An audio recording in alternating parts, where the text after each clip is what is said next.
Hi, I'm Rebecca. How could you say that to him? My husband screamed at our 15-year-old daughter, Lily, after she told her stepbrother during a heated argument, "At least my real dad wanted me." She didn't know Trevor could hear every word from the kitchen. She didn't know he'd been struggling with abandonment issues since his biological father left when he was 8. She just wanted to win the fight. But 3 days later, Child Protective Services knocked on our door with a file that made my blood run cold. And suddenly, the family I thought I knew went dead silent. I thought my daughter's cruel words would tear us apart. I had no idea they would expose the lies that already had. Hold up. I'm curious where you're listening from. And if this story spoke to you, make sure you're subscribed. Trust me, what I have planned for tomorrow is going to blow you away. Before we dive in, have you ever had your child say something that revealed a truth you weren't ready to face? Let me know in the comments. I read every single one.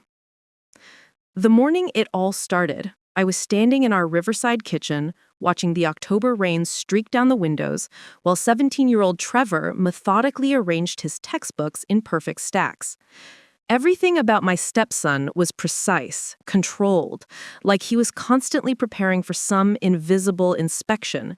He'd been living with us for 3 years now, ever since his mother, Diane, remarried and moved to Portland, deciding Trevor would be better off with his father.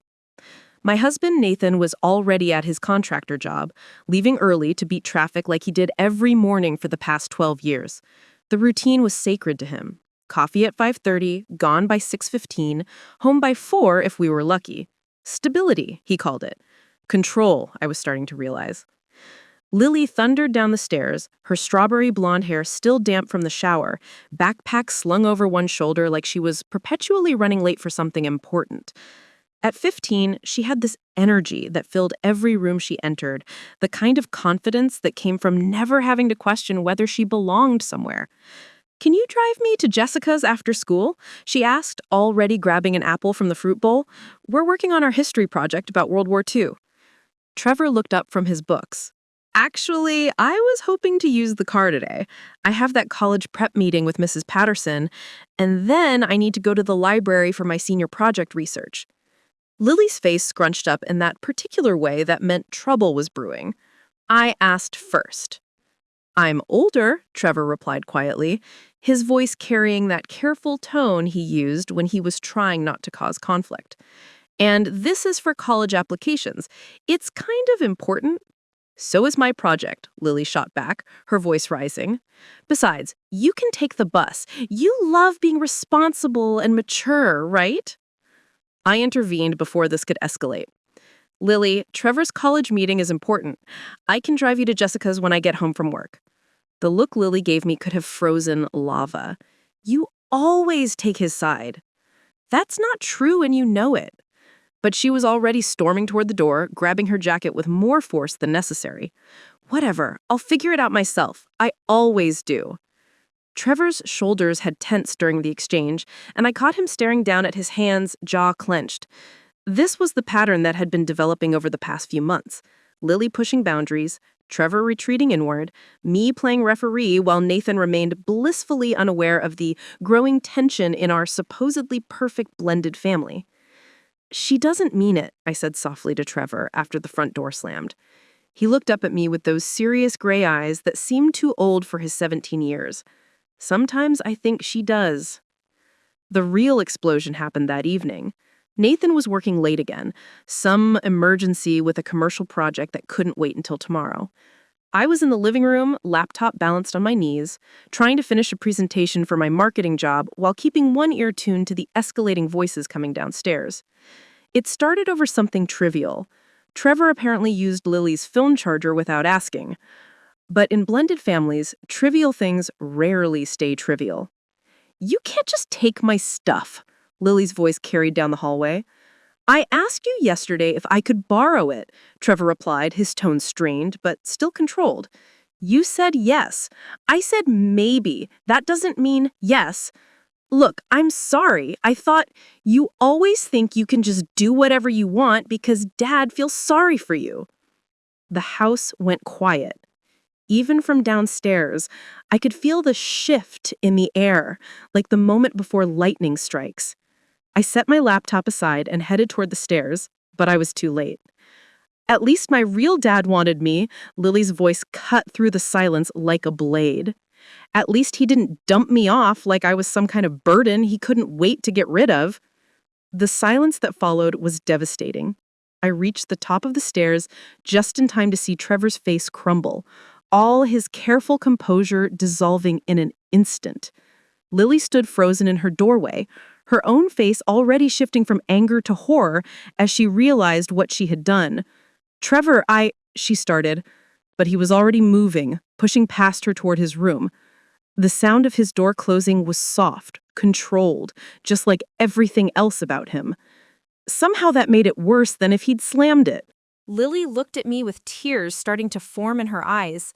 "Mom, I didn't mean—" "Go to your room," I said quietly. "Now."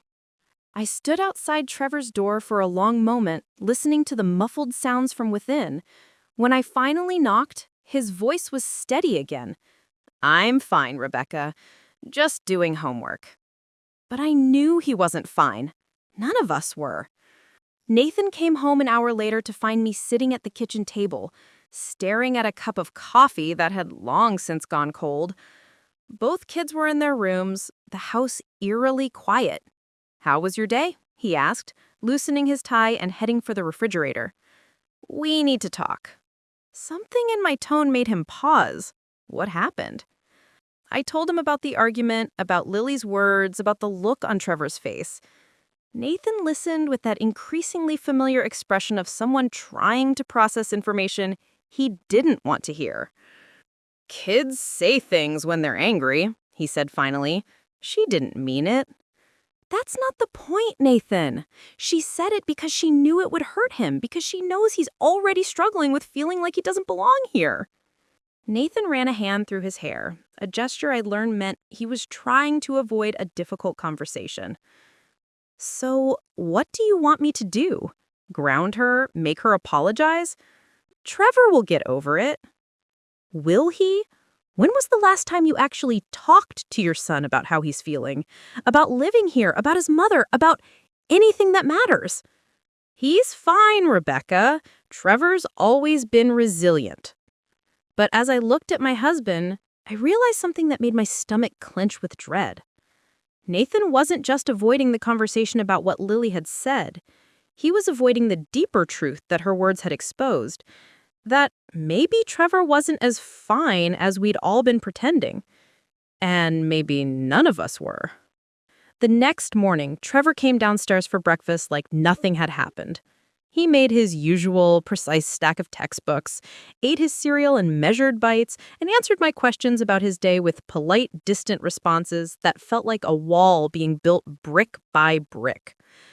Lily, meanwhile, hovered around the kitchen like she wanted to say something, but couldn't find the words. Every time she glanced at Trevor, guilt flickered across her face. "I think you owe someone an apology," I said quietly to her, while Trevor was getting his jacket. "I know, I don't know how to fix this." That's when I realized that this wasn't just about a teenage argument or hurt feelings. This was about the fundamental cracks in our family foundation that we'd been papering over for 3 years. And Lily's cruel words hadn't created those cracks. They just finally made them impossible to ignore. 3 days later, when the knock came at our door, I would understand just how deep those cracks really went. We poured our hearts into researching and telling this story. If you're hooked, show some love with a subscribe. Now, where were we? The knock came at 7:30 on a Thursday morning while I was still in my robe, coffee mug halfway to my lips. Through the frosted glass of our front door, I could see 2 figures in dark clothing, official-looking badges glinting in the early sunlight. Mrs. Rebecca Hartwell? The woman was in her 40s, with kind but tired eyes and a manila folder tucked under her arm. "I'm Jennifer Walsh from Child Protective Services. This is my colleague David Kim. We need to speak with you about Trevor Hartwell." My heart stopped. "Is he okay? Did something happen at school?" "May we come in? We have some questions about his living situation here." I led them to the living room, my hands shaking as I gestured toward the couch. Nathan was already at work, both kids at school. The house felt too quiet, too empty for such a massive moment. "We received a report," Jennifer said, opening her folder. "Someone called our hotline 3 days ago claiming that Trevor is being emotionally abused in this home, that he's being treated differently from your biological daughter, and that there have been incidents of verbal cruelty directed at him." The room spun. Who would say that? The caller was anonymous, but they had very specific information. They mentioned an argument between the children where your daughter said, and I quote, "At least my real dad wanted me," to Trevor. They also claim this is part of a pattern of favoritism and emotional neglect. I sank into my chair. Someone had been listening. Someone had heard Lily's words and called CPS. But who? "Mrs. Hartwell, we need to ask you some direct questions about Trevor's emotional well-being and his place in this family." Over the next hour, Jennifer and David asked questions that cut deeper than I expected. How often did Nathan spend one-on-one time with Trevor? Did we have family photos that included Trevor prominently displayed? Had we noticed changes in his behavior or academic performance? Did he have his own space, his own belongings, equal treatment regarding privileges and responsibilities? Some answers came easily. Yes, Trevor had his own room. Yes, he was included in family decisions. Yes, we supported his college applications and extracurricular activities. But other questions made me pause. When was the last time Nathan had attended one of Trevor's school events? Had we celebrated Trevor's birthday with the same enthusiasm as Lily's? Did Trevor feel comfortable expressing negative emotions or disagreement in our home? "He's always been very self-sufficient," I said slowly. "Independent. We thought that was good." Jennifer made a note. "Sometimes what we interpret as independence in teenagers is actually emotional withdrawal. Children who don't feel secure in their attachment often become hyper-responsible as a coping mechanism." The words hit like a slap. All of Trevor's careful organization, his polite distance, his reluctance to ask for anything, what if it wasn't maturity? What if it was survival? "We'll need to interview Trevor separately," David said.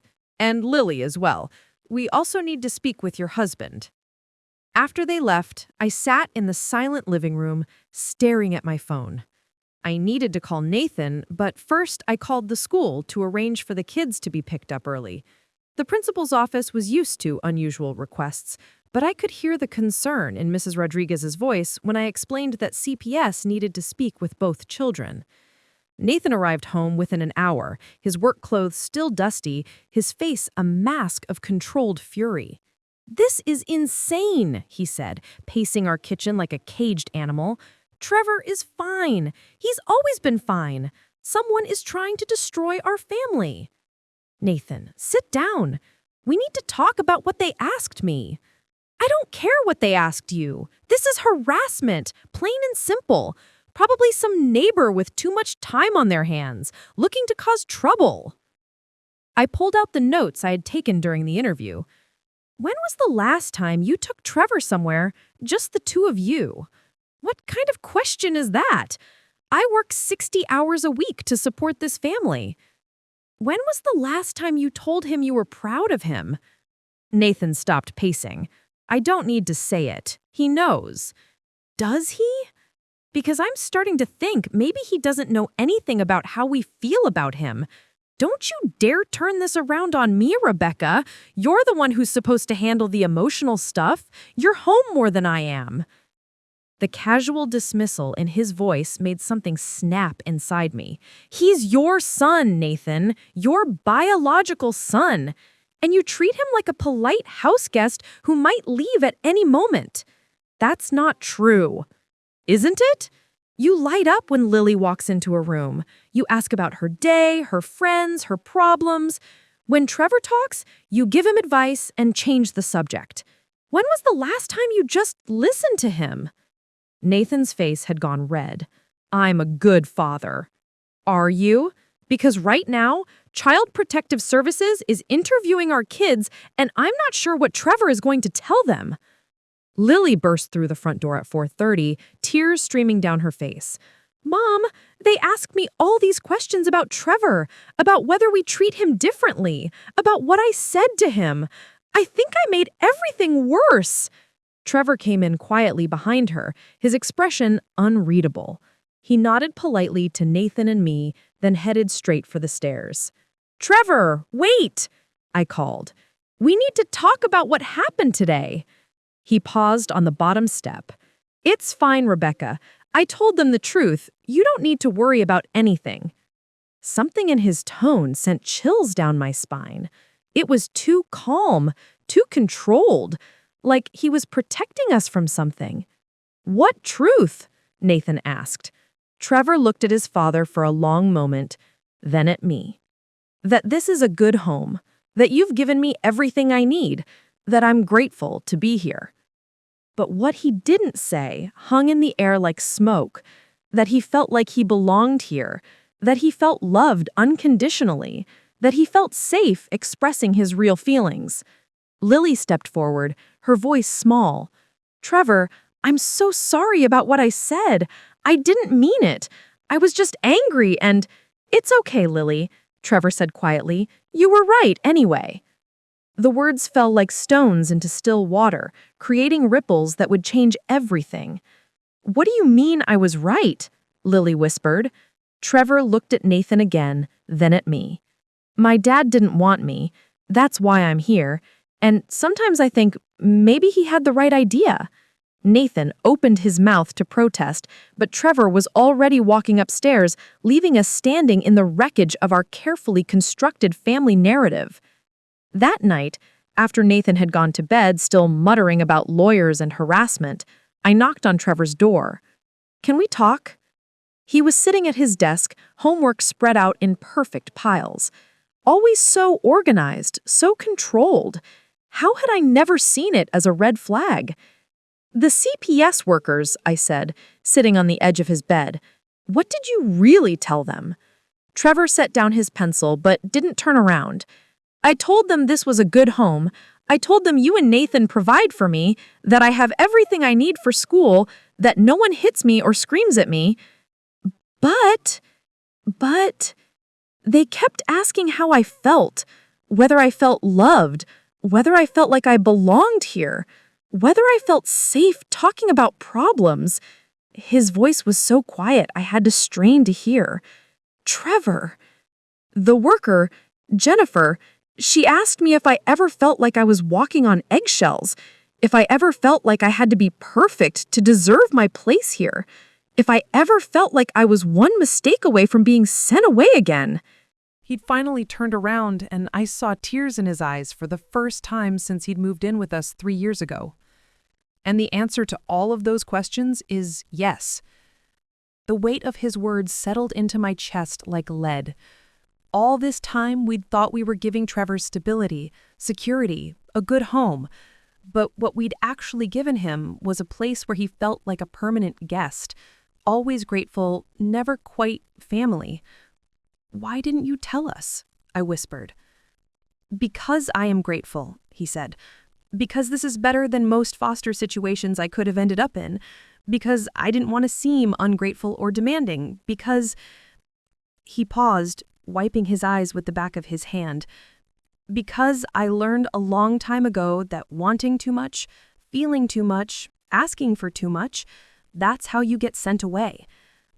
I wanted to tell him he was wrong, that he would never be sent away, that he was loved and wanted and cherished. But sitting there in his perfectly organized room, looking at this 17-year-old boy who had been taking care of everyone else's feelings for 3 years while sacrificing his own, I realized that my words wouldn't be enough. We had broken something fundamental in Trevor, and it was going to take a lot more than reassurances to fix it. The question was, were we brave enough to face what we'd done?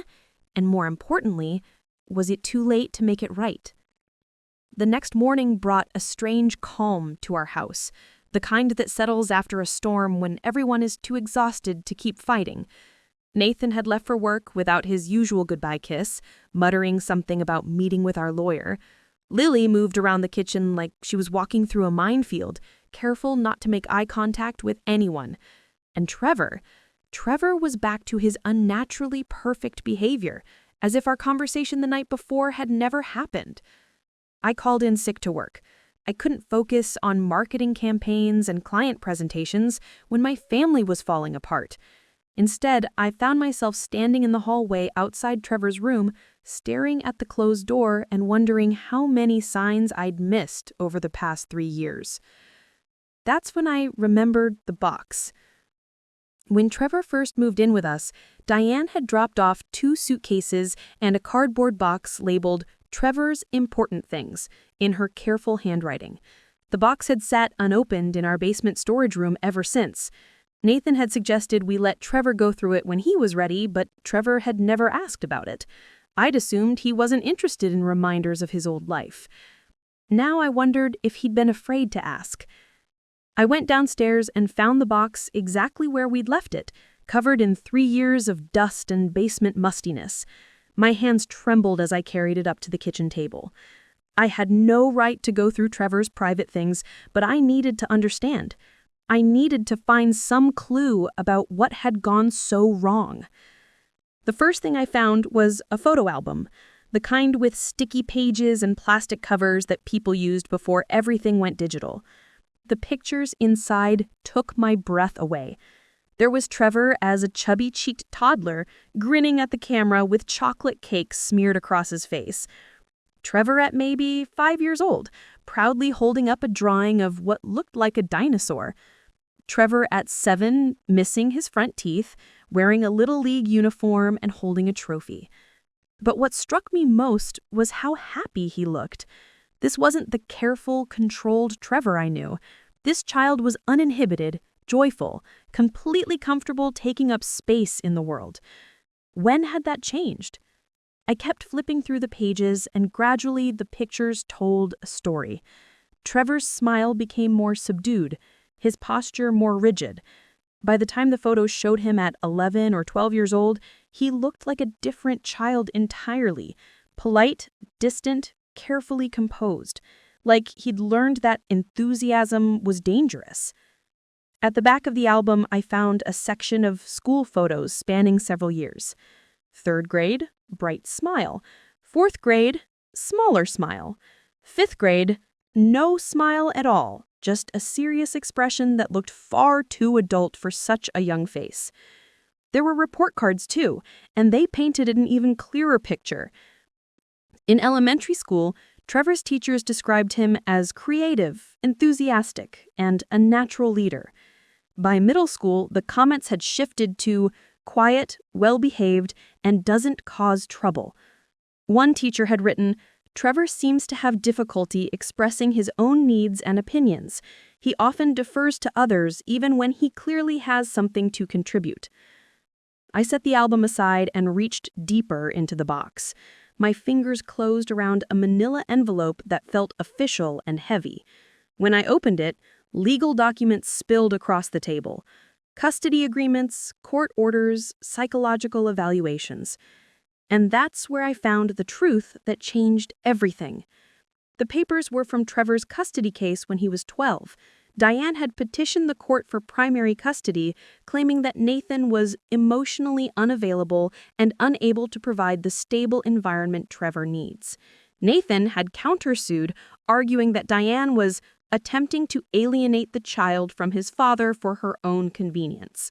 But buried in the middle of the stack was a court-ordered psychological evaluation of Trevor. The psychologist's report was devastating. It described a child who was hypervigilant about adult emotions, excessively concerned with being good to avoid abandonment, and struggling with attachment issues stemming from inconsistent parental responses. The most damning section was titled Father-Child Relationship Assessment.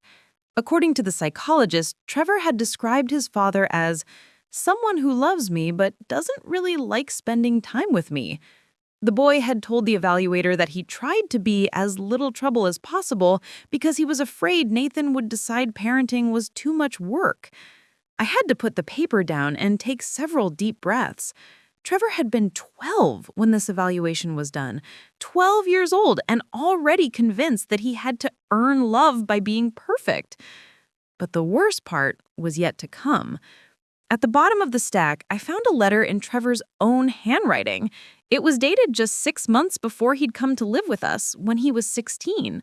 The letter was addressed to Nathan, but it had never been sent. "Dear Dad," it began. "I know you and Diane are getting divorced, and I know she wants to move to Portland with Kevin. I need you to know that I want to come live with you and Rebecca. I've wanted that for a long time, but I didn't know how to ask without making you feel like you had to say yes. I know I'm not the easiest kid to have around. I know I'm quiet and maybe kind of boring compared to other teenagers, but I promise I won't be any trouble. I'll keep my grades up and help around the house, and I won't complain about anything. I just want a chance to be your son for real, not just on weekends and holidays. I've been practicing being the kind of person you'd want to live with. I know you like things organized and peaceful, so I've been working on that. I know you don't like drama or emotional stuff, so I've been practicing keeping my feelings under control. I think I'm getting pretty good at it. I hope this doesn't sound desperate or pathetic. I just wanted you to know that if you ever decide you want me to come live with you, I'm ready. I won't mess up your new family or cause problems with Rebecca and Lily. I promise. Love, Trevor. P.S. I know I said I didn't want to come to your wedding because it would be weird, but really, I just didn't know if I belonged there. I'm sorry I missed it. I hope it was perfect. I sat at my kitchen table with tears streaming down my face, holding this letter that Trevor had written but never sent. A letter that showed just how desperately he'd wanted to belong with us and how convinced he'd been that he had to transform himself into someone worthy of love. When Nathan and I had gotten married, we'd invited Trevor to the wedding, but he'd declined, saying he thought it would be too weird. We'd been relieved, honestly. It had simplified things, made the day less complicated. We'd told ourselves he wasn't ready for that step, that he needed more time to adjust to our relationship. But according to this letter, Trevor had wanted to be there. He'd wanted to be part of our family so badly that he'd spent months trying to become someone he thought we'd accept. And when he couldn't figure out how to fit in, he'd removed himself rather than risk rejection. The front door slammed, and I heard Nathan's heavy footsteps in the hallway. I quickly gathered up the documents, but left the letter on the table. He needed to see this. "Rebecca," he called. "The lawyer says we need to document everything about how we've treated Trevor. He wants a list of all the ways we've supported him, all the things we've provided, all the—" He stopped when he saw my face. "What's wrong?" I handed him the letter without a word. I watched Nathan's face as he read, watched the color drain from his cheeks, watched his hands begin to shake. When he finished, he set the letter down carefully and stared at it for a long moment. "Where did you find this?" "In his box. The one Diane left when he moved in. The one we never looked through because we thought he wasn't interested." Nathan picked up the letter again, his eyes scanning the words. "He wanted to come to our wedding. He wanted to belong, Nathan. He wanted to be our son, but somehow we made him feel like he had to audition for the role." "That's not. I never meant." Nathan's voice trailed off. I pulled out the psychological evaluation and placed it in front of him. "Read the section about father-child relationships." Nathan read in silence, his face growing paler with each paragraph. When he finished, he pushed the papers away like they were contaminated. "This isn't fair," he said quietly. "I was working 2 jobs back then, trying to keep up with child support and my own expenses. I was doing the best I could." "I know you were. But Nathan, look at what your best felt like to a 12-year-old. Look at what it's still feeling like to him now." We sat in silence for several minutes, the weight of 3 years of misunderstandings settling between us. Finally, Nathan spoke. "The CPS worker asked me yesterday how often Trevor and I spend time together. Just the 2 of us. No agenda, no errands, just being together." I couldn't answer her, Rebecca. I couldn't think of a single time in the past year that we'd done that. When was the last time you told him you loved him? Nathan closed his eyes. I don't remember. When was the last time you asked him how he was feeling about something important? Not his grades or his college plans, but how he felt. I don't know. When was the last time you initiated physical affection with him? A hug, a pat on the back, anything? Nathan's shoulders sagged. I can't remember that either. I reached across the table and took his hand. We thought we were giving him stability and security, but what we actually gave him was a home where he felt like he had to earn his place every single day. What do we do now? Nathan asked, his voice barely above a whisper. Before I could answer, we heard footsteps on the stairs. Trevor appeared in the kitchen doorway, still in his school clothes, backpack slung over one shoulder. His eyes immediately went to the papers scattered across the table, and I watched his face change as he recognized his own handwriting. You went through my box, he said quietly. Trevor, I'm sorry, It's okay, he said, but his voice was tight.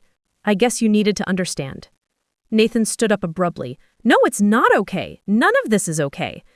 He walked around the table and stood in front of Trevor, who tensed like he was bracing for impact.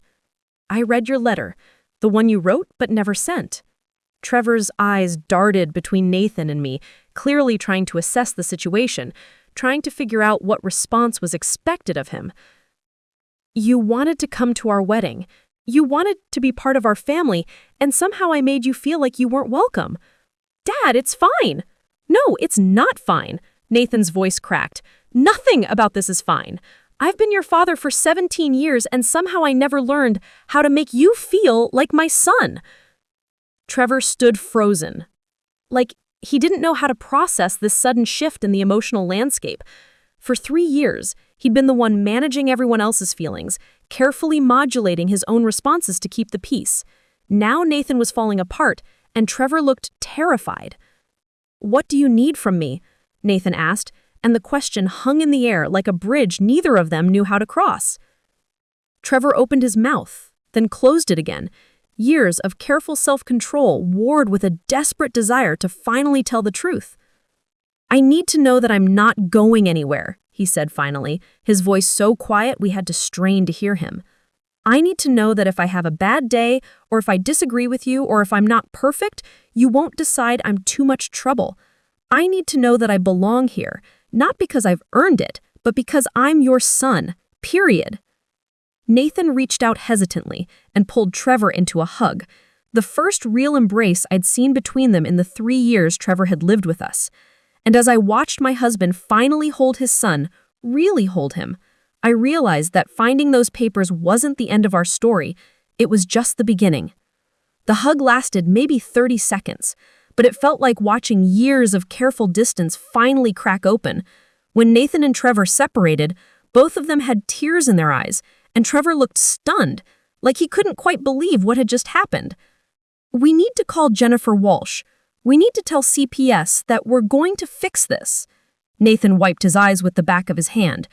What if they decide Trevor would be better off somewhere else? Then we fight for him, I said firmly. We fight for our family. But before we could make any calls, Lily appeared in the kitchen doorway. She'd clearly been listening from the hallway, and her face was streaked with tears. This is all my fault, she said, her voice breaking. If I hadn't said that horrible thing to Trevor, none of this would have happened. Trevor turned to look at his stepsister, and for the first time since the argument, there was no careful distance in his expression. Lily, you didn't cause this. You just said out loud what I already believed about myself. But I made it worse. I made everything worse. No, Trevor said firmly. You made it honest. Nathan cleared his throat. We all made it worse. I made it worse by being absent. Rebecca made it worse by trying to manage everyone's emotions instead of addressing the real problems. You made it worse by lashing out. But Trevor, he looked at his son, you made it worse by suffering in silence and pretending everything was fine. The brutal honesty of that statement settled over all of us. This wasn't about blame anymore. This was about acknowledging that our family had been built on a foundation of careful avoidance, and it was going to take all of us to rebuild it. So what do we do now? Lily asked, sliding into a kitchen chair. I looked around my family, all of us raw and exposed and scared, and made a decision that would change everything. We're going to tell the truth, all of it, to Jennifer, to each other, to ourselves. No more pretending we're fine when we're not, no more managing each other's feelings, no more walking on eggshells. Nathan shifted uncomfortably. Rebecca, maybe we should think about this. If we tell CPS that we've been failing Trevor, We have been failing Trevor, I interrupted. And if we're not honest about that, we'll keep failing him. Jennifer Walsh isn't our enemy, Nathan. She's trying to help a kid who's been struggling in silence for years. Trevor looked between Nathan and me. What if they decide to remove me from the home? The question hung in the air like a sword. None of us wanted to face that possibility, but it was real. Then we'll deal with that when it happens, Nathan said, and I heard something new in his voice, a determination that hadn't been there before.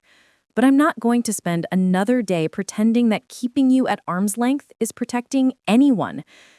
Over the next hour, we sat around that kitchen table and had the most honest conversation our family had ever had. Trevor talked about feeling like a guest in his own home, about constantly monitoring everyone's moods to make sure he wasn't causing problems, about lying awake at night wondering if he'd done something wrong when Nathan seemed distant or distracted. Lily admitted that she'd been jealous of the way Trevor never seemed to need anything from anyone, not realizing that his self-sufficiency came from fear rather than maturity. She confessed that her cruel words had come from a place of feeling like she had to compete for attention, even though she'd never been in actual competition with anyone.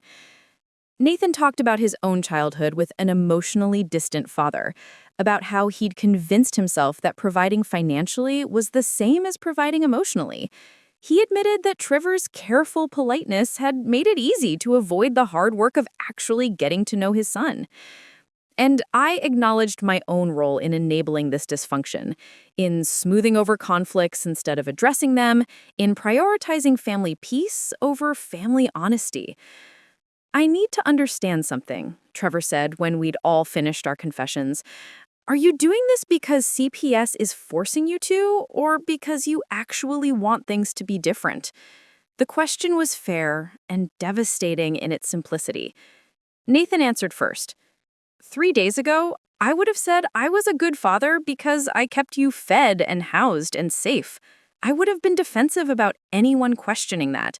But reading your letter, seeing how you've been protecting everyone else's feelings while sacrificing your own, I don't want to be that kind of father anymore. I want to be the kind of parent who notices when you're struggling. I want you to feel safe telling me when something is wrong, even if it's inconvenient or uncomfortable or messy.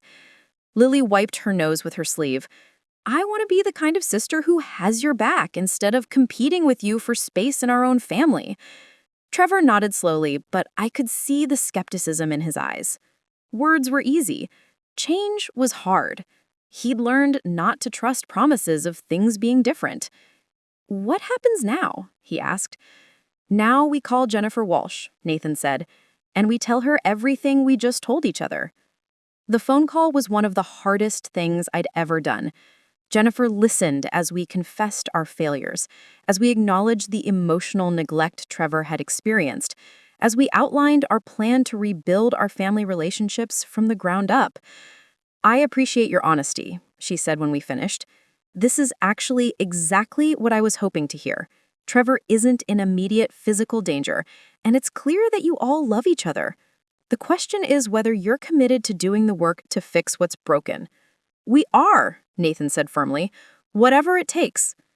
All right, I'm going to recommend family therapy, individual therapy for Trevor to help him process his attachment issues, and parenting classes for you and Rebecca. We'll do regular check-ins for the next 6 months. If everyone is making genuine progress, we can close the case.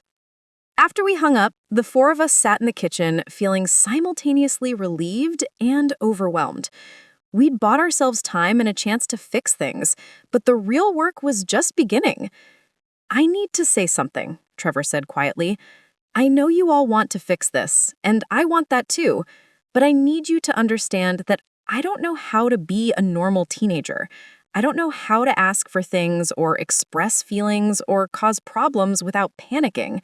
I've been practicing being invisible for so long that I don't remember how to take up space. Nathan reached across the table and took Trevor's hand, another first in our family. Then we'll figure it out together, all of us. It's going to be messy, I warned. Real relationships are messy. There's going to be conflict and hurt feelings and mistakes. I think I can handle messy, Trevor said. And for the first time in 3 years, I heard something that sounded like hope in his voice. Lily cleared her nose. Can I say something? Trevor, when you first moved in, I was excited to have a big brother. But then you were so perfect and polite all the time, and I felt like I couldn't measure up. I started acting out because, at least when I was causing problems, I was getting attention. It was stupid, but it wasn't stupid, Trevor said. I was taking up so little space that everyone else had to fight for the space that was left. That's not fair to anyone. Nathan squeezed Trevor's hand. From now on, there's enough space for all of us. Enough attention, enough love, enough room to be imperfect and still belong. That evening, Nathan did something he'd never done before. He knocked on Trevor's door and asked if he wanted to go for a drive. Just the two of them. They were gone for 2 hours. And when they came back, both of their eyes were red from crying. We went to the lake. Nathan told me later that night as we got ready for bed. Trevor told me about all the times he wanted to ask me to teach him to drive, or help him with his college applications, or just talk to him about normal stuff. And I told him about all the times I wanted to reach out but didn't know how. How did it feel? I asked. Terrifying and necessary. And like maybe it's not too late after all. The next morning, Trevor came downstairs and did something that shocked all of us. Instead of his usual perfect breakfast routine, he announced that he was tired and didn't feel like going to school. He wanted to stay home and maybe watch movies and just be lazy for one day. It was such a normal teenage request, but it represented a seismic shift. Trevor was finally comfortable enough to express a want, rather than just a need, to prioritize his own feelings over his fear of being inconvenient. Okay, Nathan said, without checking whether Trevor had any tests or important classes that day. Let's all play hooky. And so we did. We spent the day on the couch, watching terrible movies and eating too much popcorn, and having the kind of lazy family day that we'd never allowed ourselves before. Trevor fell asleep with his head on Nathan's shoulder, and Lily curled up next to me. And for the first time since I'd married Nathan, I felt like we were actually a family, instead of just people sharing a house. It wasn't a magical fix. We still had months of therapy ahead of us, still had years of patterns to unlearn and rebuild. But it was a beginning. It was the first day of choosing connection over perfection, honesty over harmony, and love over fear. And as I watched my husband finally relax into being Trevor's dad, instead of just his provider, I realized that sometimes the most important victories aren't about winning. They're about finally having the courage to be real with the people you love most.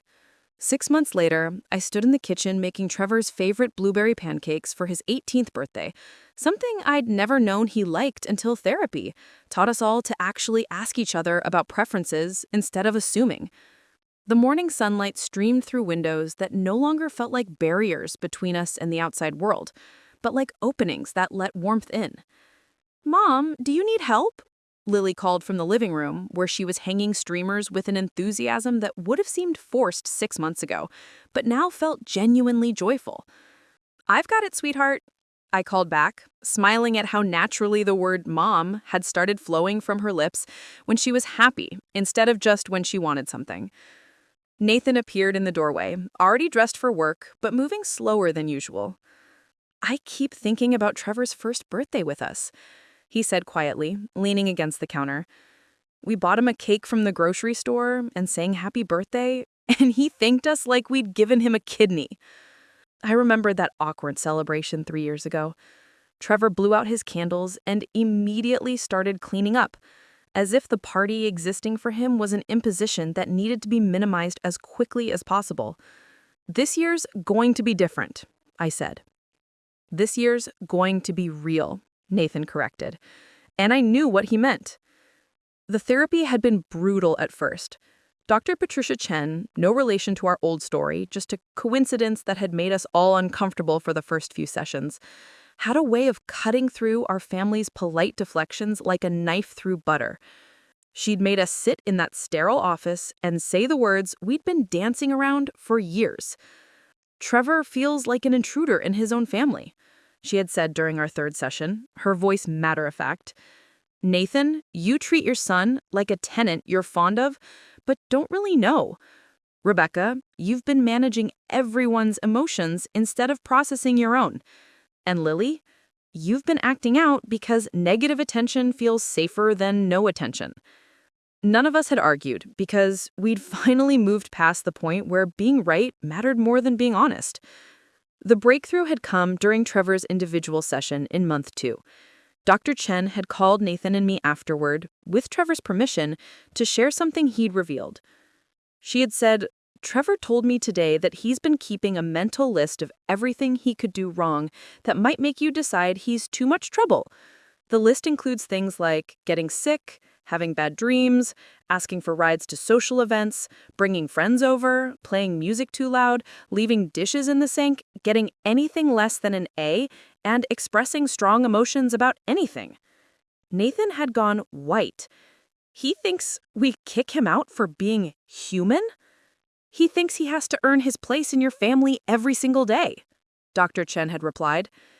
And unfortunately, your family dynamics have reinforced that belief rather than challenging it. That conversation had sparked the real change. Nathan started showing up differently, not just physically present, but emotionally available. He began asking Trevor about his day and actually listening to the answers.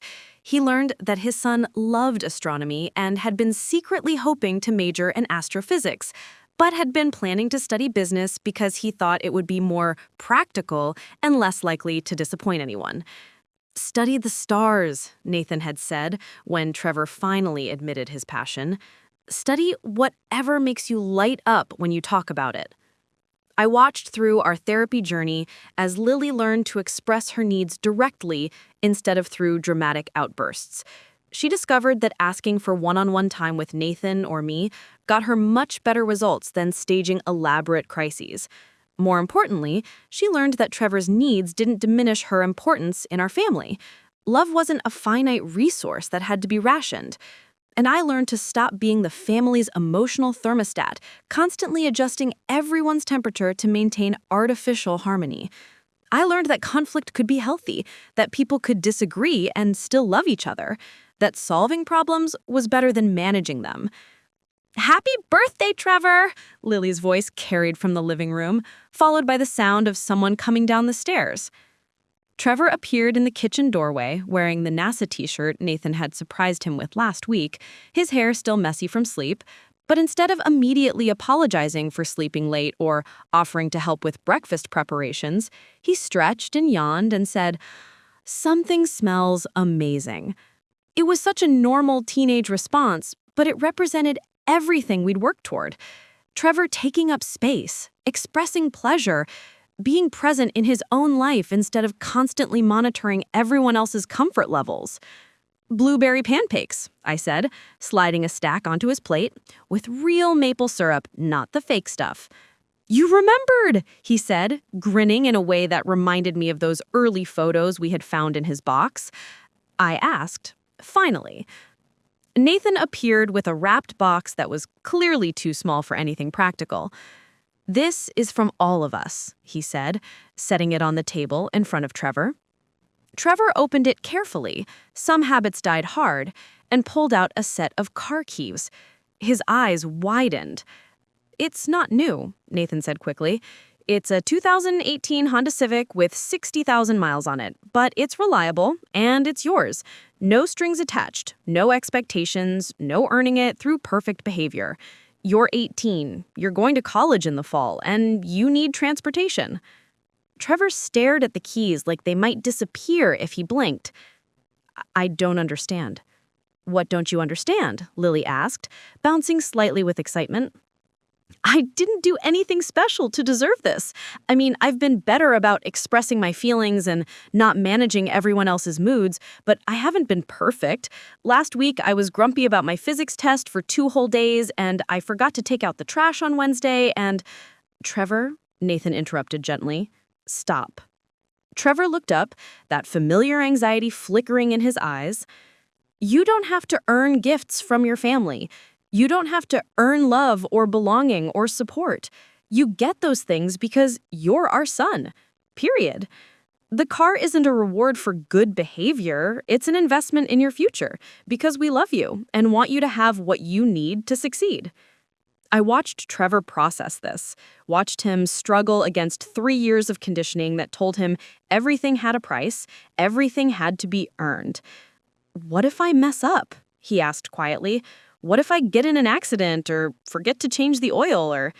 Then we'll deal with it, I said firmly. That's what families do. We don't love you conditionally, Trevor.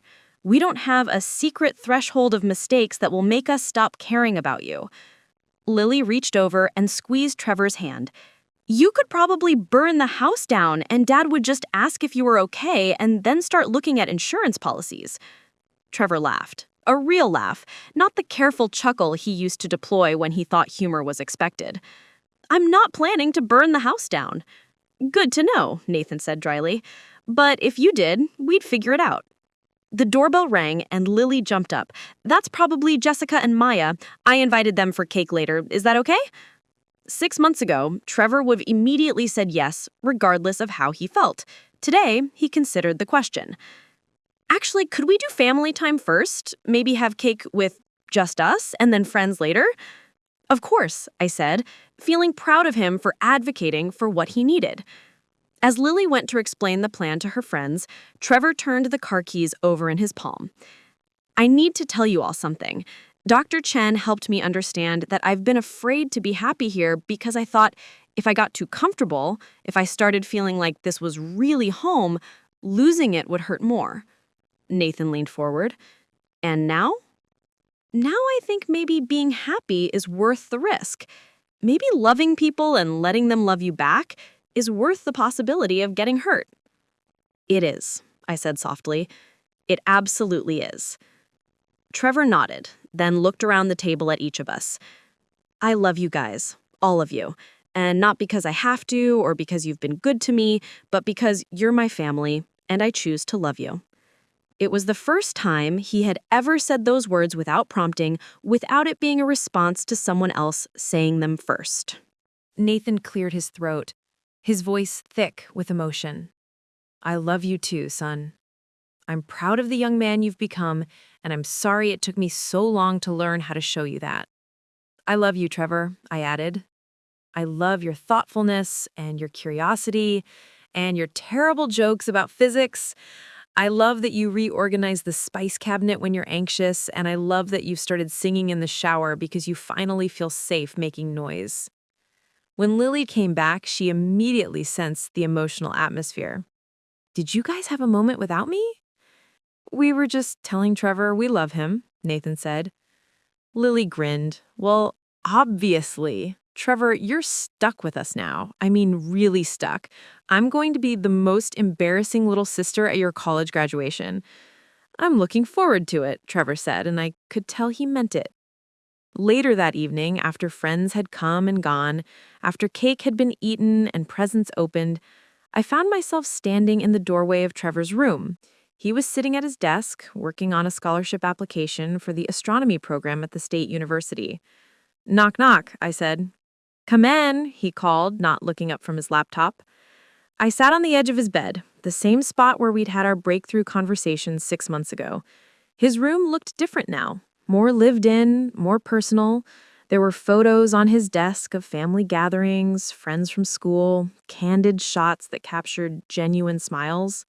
The rigid organization was still there, but it felt less like armor and more like preference. How are you feeling about everything? I asked. Trevor saved his document and turned around in his chair.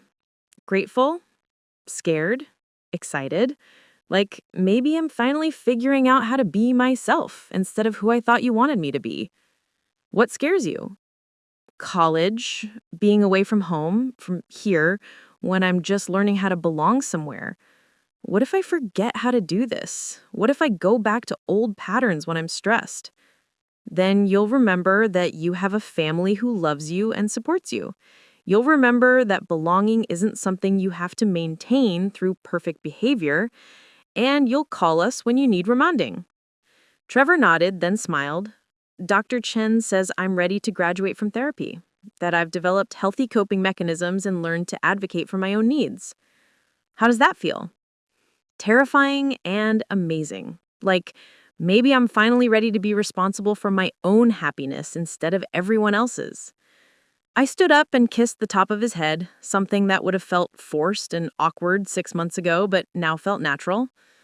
"I'm proud of you," I said.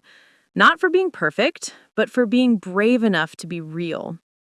After I left his room, I found Nathan sitting on our bed, staring at a photo from Trevor's birthday party earlier that day.